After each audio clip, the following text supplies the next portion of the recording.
नमस्कार साथियों, स्वागत है आप सभी का रणभूमि एवन में। मैं अजय। आज हम लोग साइंस के 25 क्वेश्चन देखेंगे। ये सारे क्वेश्चन बहुत इंपॉर्टेंट हैं क्योंकि परीक्षा में बहुत बार रिपीट हो चुके हैं। और लास्ट में आपको एक क्वेश्चन दिया जाएगा जिसका आंसर आप कमेंट सेक्शन में बताएंगे। तो चलिए देखते हैं पहला क्वेश्चन।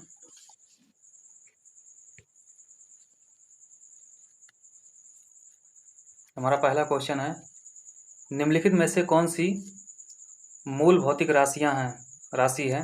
तो बताइए निम्नलिखित में से कौन सी मूल भौतिक राशि है। 4 ऑप्शन दिया गया है। हर क्वेश्चन पे आपको 5 सेकंड दिया जाएगा। आंसर आप पहले खुद से करेंगे। तो हमारा राइट आंसर हो जाएगा डी, विद्युत धारा। तो देखिए 7 जो है मूल भौतिक राशियां होती हैं। तो चलिए देखते हैं 7 कौन सी हैं। तो पहला हो जाएगा लंबाई,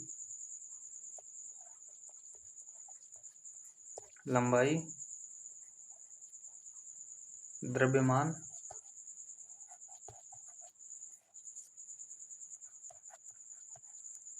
समय, ताप,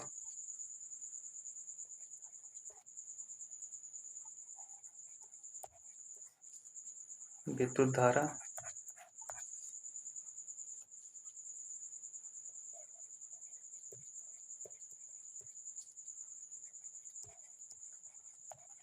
ज्योति तीव्रता,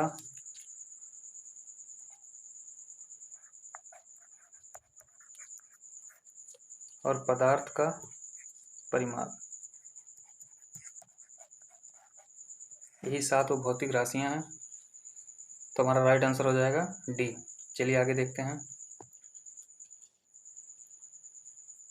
अगला क्वेश्चन है, शक्ति का मात्रक है। तो बताइए इसका राइट आंसर क्या हो जाएगा। तो इसका राइट आंसर हो जाएगा सी, वाट। तो शक्ति बराबर क्या होता है। शक्ति बराबर यानी पावर बराबर कार्य अपान समय, वर्क अपान टाइम।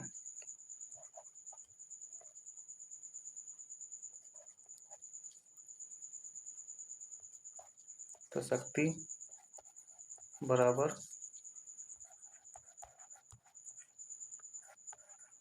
कार्य अपान समय। चलिए अगला क्वेश्चन देखते हैं। अगला क्वेश्चन है, पास्कल इकाई है। तो बताइए इसका राइट आंसर क्या हो जाएगा।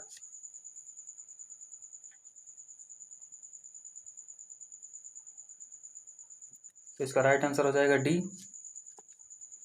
पास्कल इकाई है दाब की। तो 1 पास्कल बराबर क्या होता है, 1 न्यूटन अपान मीटर स्क्वायर।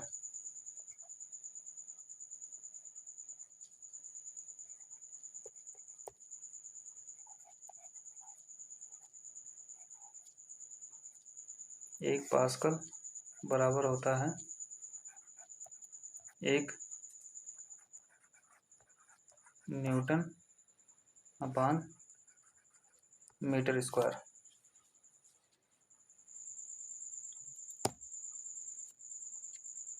अगला क्वेश्चन है, सोनार निम्नलिखित द्वारा प्रयोग में लाया जाता है। तो सोनार बताइए किसके द्वारा प्रयोग में लाया जाता है। इसका क्या राइट आंसर हो जाएगा।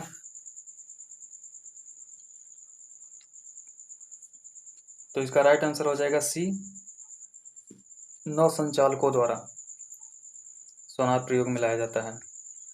तो एग्जाम में बहुत बार पूछता है सोनार का फुल फॉर्म।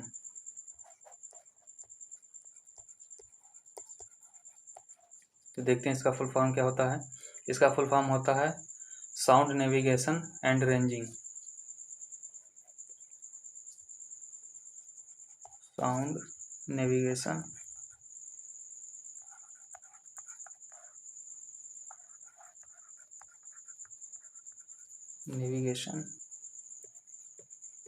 And ranging.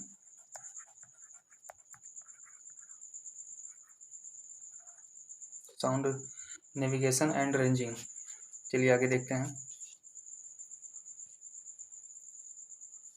अगला क्वेश्चन है, ध्वनि की तीव्रता को मापने वाला यंत्र है? बताइए इसका राइट आंसर क्या हो जाएगा।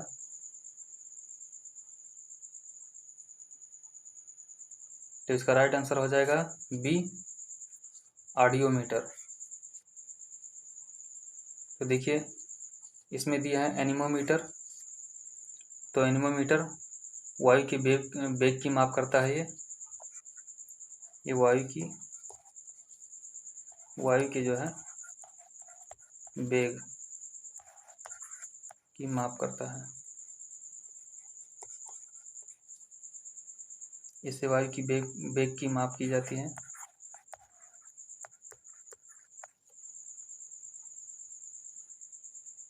आगे देखते हैं।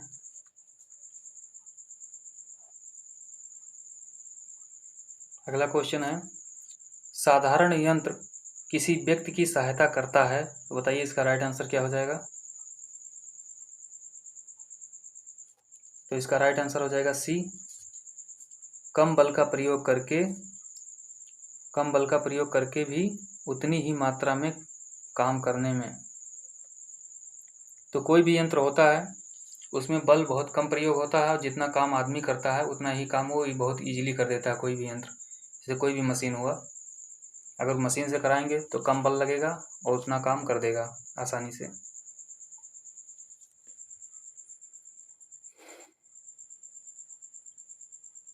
अगला क्वेश्चन है, निम्नलिखित में से कौन सी राशि सदिश नहीं है, तो बताइए कौन सी राशि सदिश नहीं है। तो हमारा राइट आंसर हो जाएगा ए, आयतन। आयतन सदिश नहीं है, आयतन अदिश राशि है।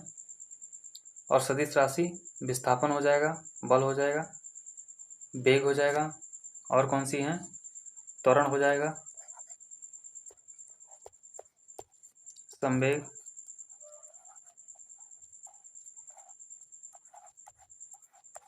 आवेग। अब देखिए सदिश राशियाँ क्या होती हैं। तो सदिश राशियाँ वह राशियाँ होती हैं जिनको व्यक्त करने के लिए दिशा और परिमाण दोनों की आवश्यकता होती है। दिशा प्लस परिमाण। चलिए आगे देखते हैं।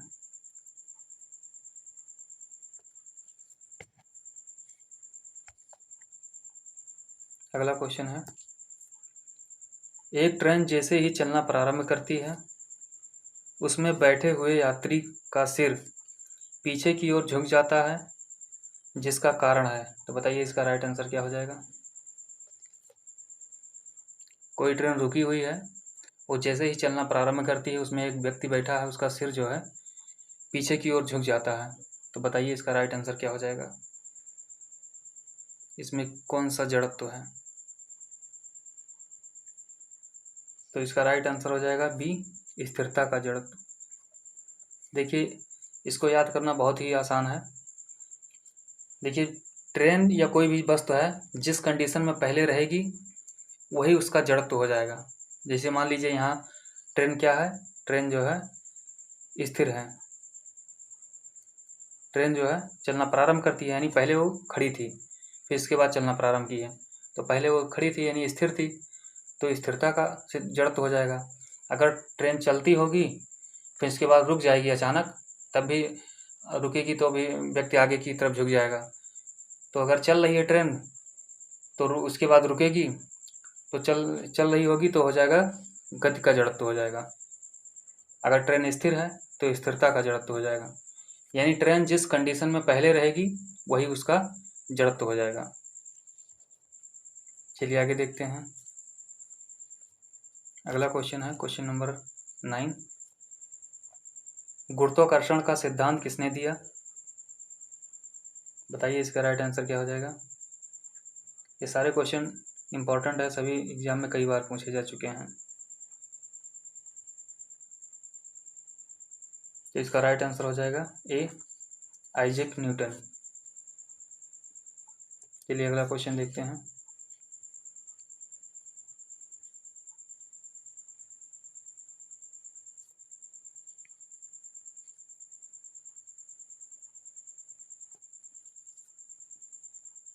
अगला क्वेश्चन है क्वेश्चन नंबर 10। पीसा की झुकी हुई मीनार गिर नहीं जाती, तो बताइए जो पीसा की झुकी हुई मीनार है गिर नहीं जाती, क्योंकि बताइए इसका राइट आंसर क्या हो जाएगा। क्या कंडीशन है जो गिरती नहीं, झुकी हुई है।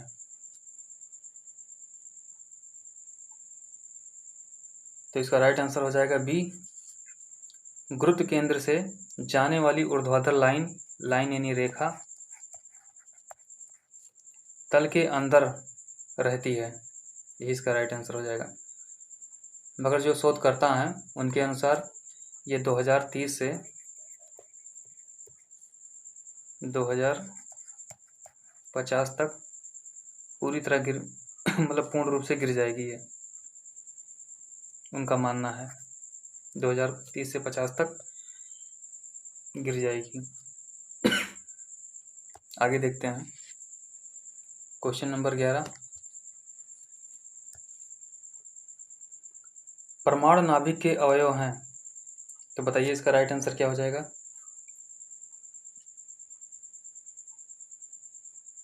तो इसका राइट आंसर हो जाएगा सी, प्रोटॉन और न्यूट्रॉन। चलिए आगे देखते हैं। अगला क्वेश्चन है, निम्नलिखित में से कौन सा अणु का भाग नहीं है, तो बताइए इसमें कौन सा अणु का भाग नहीं है।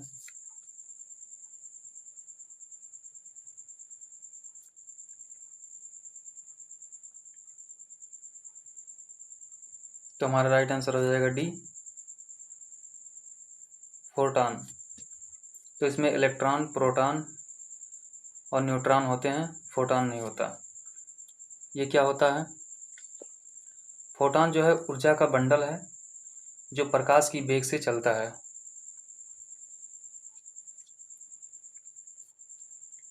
चलिए आगे देखते हैं। अगला क्वेश्चन है, भौतिक परिवर्तन का एक उदाहरण है, तो बताइए इसमें कौन सा है जो एक उदाहरण है भौतिक परिवर्तन का। बताइए इसका राइट आंसर क्या हो जाएगा। तो इसका राइट आंसर हो जाएगा सी, पानी में चीनी का घुलना। तो पानी में चीनी का घुलना यह क्या है, भौतिक परिवर्तन है। तो देखिए भौतिक परिवर्तन क्या होते हैं, तो भौतिक परिवर्तन वह परिवर्तन होते हैं जैसे कोई वस्तु है उसे एक रूप से दूसरे रूप में ढाल दिया जाता है और फिर दोबारा पुनः उसी रूप में प्राप्त कर लिया जाए तो भौतिक परिवर्तन हो जाएगा। मतलब एक रूप से दूसरे रूप में ढालने के बाद पुनः उसी रूप में प्राप्त किया जा सके वो भौतिक परिवर्तन होता है। और रासायनिक परिवर्तन वह परिवर्तन होते हैं जिन्हें एक फॉर्म से मतलब एक रूप से दूसरे रूप में ढालने के बाद पुनः उस रूप में प्राप्त ना किया जा सके तो रासायनिक परिवर्तन हो जाते हैं। तो देखिए जैसे पानी में चीनी का घुलना, तो देखिए पानी में हम चीनी को घोल दिए, अब घोलने के बाद हमको चीनी प्राप्त करना है तो कैसे प्राप्त करेंगे, तो वाष्पन द्वारा प्राप्त कर लेंगे, पानी को उड़ा देंगे वाष्पित करके तो हमको चीनी दोबारा मिल जाएगा। और रासायनिक में देखिए क्या होता है, रासायनिक में मान लीजिए कि दूध से दही बनाना हो हमको, तो दूध से दही बना दिए, अब दही बनाने के बाद हम दोबारा दूध बनाएंगे तो नहीं बन पाएगा ना।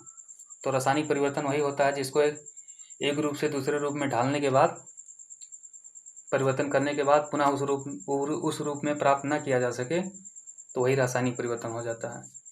इसमें देखिए मोमबत्ती का जलना, अब कोई मोमबत्ती है उसको जल रही है, जल के ख़त्म हो जाएगी तो दोबारा मोमबत्ती नहीं प्राप्त होगा। तो यही है हमारा राइट आंसर हो जाएगा सी। चलिए आगे देखते हैं। अगला क्वेश्चन है, अशुद्धियों के कारण द्रव का क्वथनांक, तो बताइए इसका राइट आंसर क्या हो जाएगा।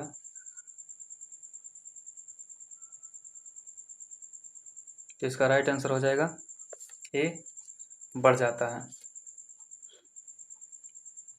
देखिए जब अशुद्धियाँ मिलाई जाती हैं, किसी भी द्रव में अशुद्धि होती है तो उसका मिलाने पर उसका जो है क्वथनांक बढ़ जाएगा।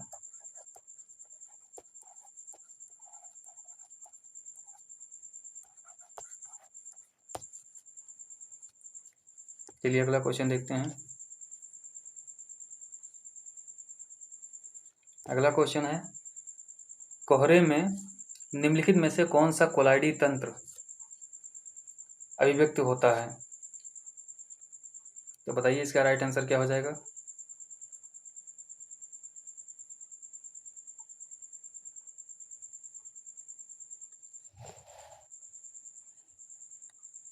तो इसका राइट आंसर हो जाएगा बी, गैस में द्रव। चलिए अगला क्वेश्चन देखते हैं।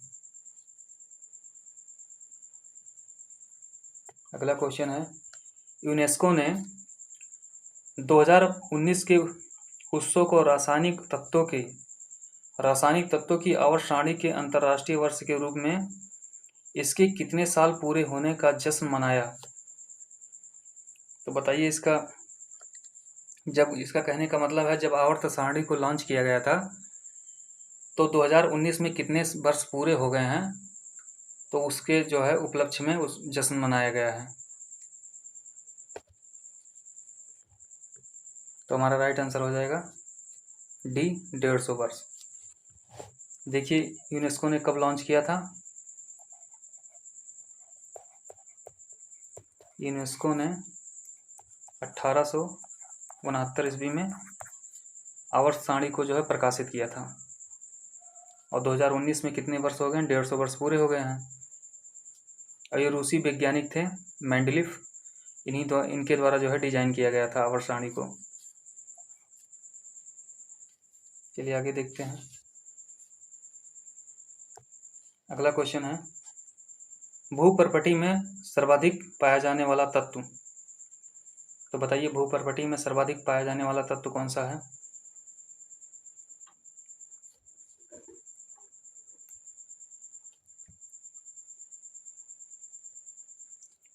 तो हमारा राइट आंसर हो जाएगा ए, ऑक्सीजन।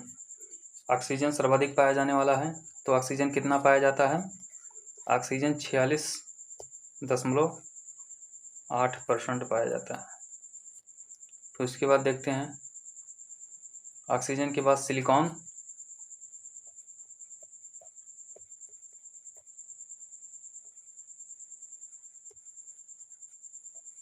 सिलिकॉन कितना पाया जाता है? 27.72%, यानी 27.72% सिलिकॉन पाया जाता है। एल्यूमिनियम कितना पाया जाता है?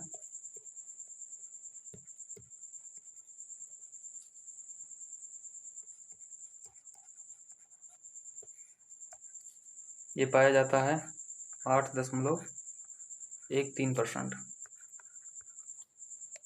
आयरन भी पाया जाता है, आयरन पाया जाता है 5%। तो इसके बाद कैल्शियम पाया जाता है। कैल्शियम पाया जाता है 3.65% पाया जाता है।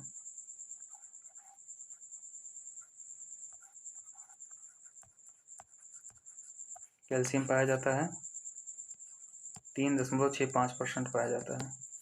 फिर इसके बाद कार्बन भी पाया जाता है। कार्बन बहुत कम पाया जाता है, 0.6% पाया जाता है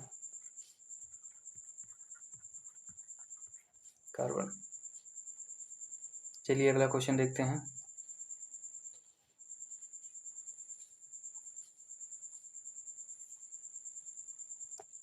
अगला क्वेश्चन है,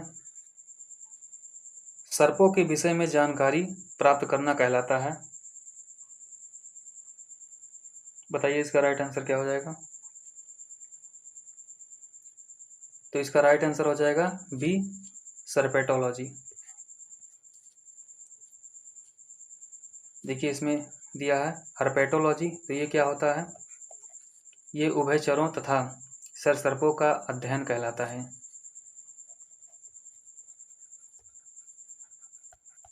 उभयचरों तथा सरीसृपों का अध्ययन।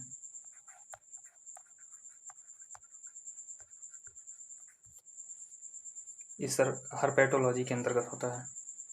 बाकी सी ऑप्शन दिया है ऑर्निथोलॉजी, तो इसमें पक्षियों का अध्ययन होता है।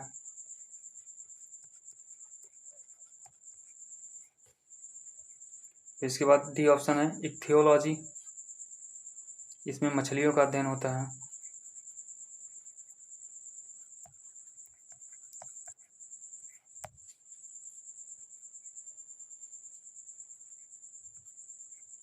चलिए आगे देखते हैं। पृथ्वी पर सबसे पुराना जीव कौन है, कौन सा है? तो बताइए पृथ्वी पर सबसे पुराना जीव कौन सा है? इसका राइट आंसर क्या हो जाएगा? तो इसका राइट आंसर हो जाएगा सी, नीलहरित शैवाल। ये पृथ्वी पर सबसे पुराना जीव है। तो ये क्या है? ये ऐसे प्रथम जीव हैं जिन्होंने सूर्य के प्रकाश एवं जल के प्रयोग से भोजन का निर्माण करना प्रारंभ किया। ठीक है, और इस प्रक्रिया से उत्पन्न हुई ऑक्सीजन गैस वायुमंडल में फैल गई। तब इन्होंने जो है जल, सूर्य के प्रकाश और जल से भोजन बनाना प्रारंभ किया, तो उसी प्रक्रिया से गैसों का जो है ऑक्सीजन का निर्माण हुआ, ऑक्सीजन गैस बना और वो ऑक्सीजन गैस वायुमंडल में फैल गई। तब ऑक्सीजन गैस जो है वायुमंडल में फैल गई, तो इसी से जो है अन्य जीवों का भी विकास हो गया। जैसे मनुष्य बिना ऑक्सीजन के जी नहीं सकता, तो वायुमंडल में ऑक्सीजन आ गया तो और भी जीवों का जो है विकास हो गया। चलिए अगला क्वेश्चन देखते हैं। क्वेश्चन नंबर 20, मैमथ पूर्वज है। बताइए इसका राइट आंसर क्या हो जाएगा? मैमथ किसका पूर्वज है? तो इसका राइट आंसर हो जाएगा डी, हाथी का।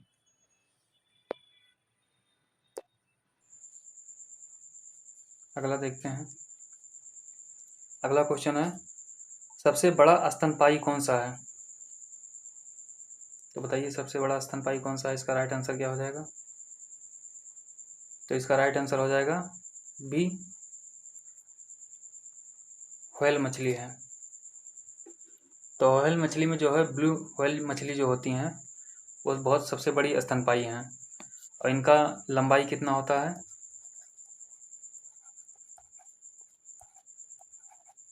इनका लंबाई 33 मीटर होता है, 33 मीटर से अधिक होता है। इनका वजन लगभग कितना होता है? इससे ज़्यादा होता है 180 मीट्रिक टन, इससे अधिक होता है। ये सबसे बड़ा स्तनपायी जीव है। चलिए आगे देखते हैं। अगला क्वेश्चन है, कपास का प्रमुख घटक है। तो बताइए इसका राइट आंसर क्या हो जाएगा?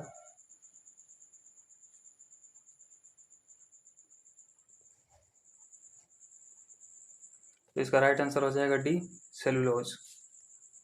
यह जो है कपास का प्रमुख घटक है। तो कपास का जो है प्रमुख रासायनिक घटक कौन सा है? सेलुलोज है, जिसकी मात्रा कितना होता है? 91 से 94% होता है। इसमें जल भी होता है, जल जो है 6 से 8% होता है, और सूक्ष्म मात्रा में इसमें वसा होता है, प्रोटीन होता है,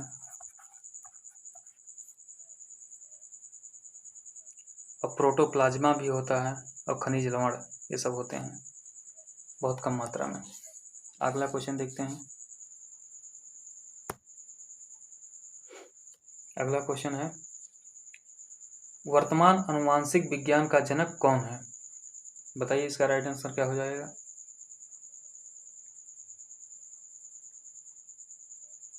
तो इसका राइट आंसर हो जाएगा ए, ग्रेगर जॉन मेंडल। चलिए अगला क्वेश्चन देखते हैं।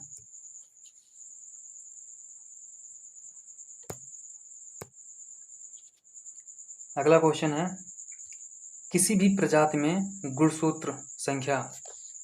तो बताइए किसी भी प्रजाति में गुणसूत्र संख्या, इसका राइट आंसर क्या हो जाएगा? आयु के साथ बढ़ती है, आयु के साथ घटती है, स्थिर रहती है, वजन के साथ बढ़ती है। तो इसका राइट आंसर हो जाएगा सी, स्थिर रहती है। तो किसी भी प्रजाति में गुणसूत्रों यानी क्रोमोसोम की संख्या निश्चित व स्थिर रहती है और गुणसूत्रों की संख्या आयु अथवा वजन के साथ परिवर्तित नहीं होती। अगला क्वेश्चन है, मनुष्य हार्मोन इंसुलिन उत्पन्न होता है, तो बताइए इंसुलिन जो है कहाँ से उत्पन्न होता है। इसका राइट आंसर क्या हो जाएगा? तो इसका राइट आंसर हो जाएगा बी, अग्नाशय में। चलिए अगला क्वेश्चन देखते हैं। अगला क्वेश्चन है, किस रक्त समूह का व्यक्ति सार्वभौमिक प्रदाता हो सकता है? यानी ऐसा पूछ रहा है कि कौन सा ब्लड है जो किसी को भी दिया जा सकता है, किसी के शरीर में चढ़ाया जा सकता है। तो इस 4 ऑप्शन दिया गया है, इसका राइट आंसर क्या होगा कमेंट सेक्शन में आप बताएंगे। और यह वीडियो कैसा लगा कमेंट कर बताएं, लाइक करें, शेयर करें, और जो लोग अभी तक चैनल को सब्सक्राइब नहीं किए हैं चैनल को सब्सक्राइब करें। पूरा वीडियो देखने के लिए बहुत बहुत धन्यवाद। चलिए मिलते हैं अगले वीडियो में। जय हिंद।